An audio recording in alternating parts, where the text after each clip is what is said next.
قدرتش استنى ان احنا نصور. جهزتوا السمبوسك والقطايف عشان رمضان ولا ايه؟ يلا بينا بقى، هقول لكم احلى طريقه تاكلوا بيها احلى قطايف وسبرينج رولز وكمان سمبوسك مقرمشه وطعمها خطير جدا.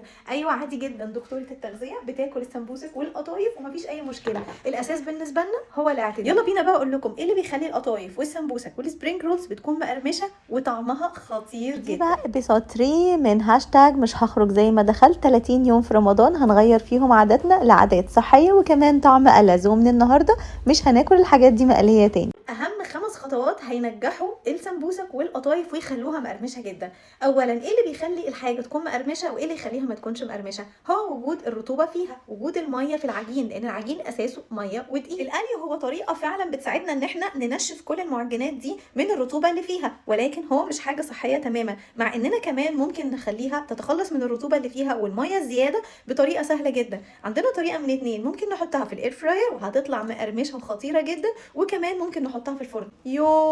هو ده بقى كلام الدكاتره اللي ما بياكلش عيش. سمبوسك ايه دي اللي هنحطها في الفرن هتطلع طعمها مش حلو؟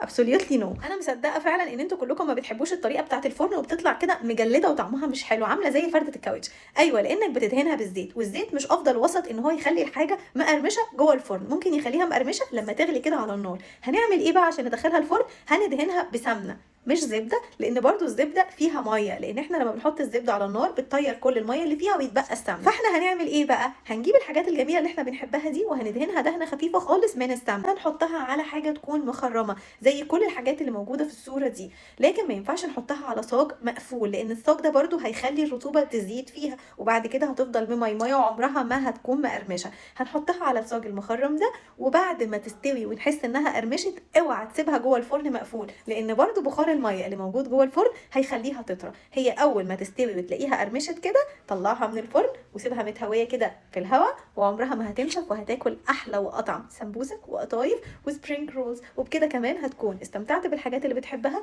وكمان ما ضرتش صحتك. ايه رايكم بقى نكمل في التبس دي ولا كفايه لحد كده؟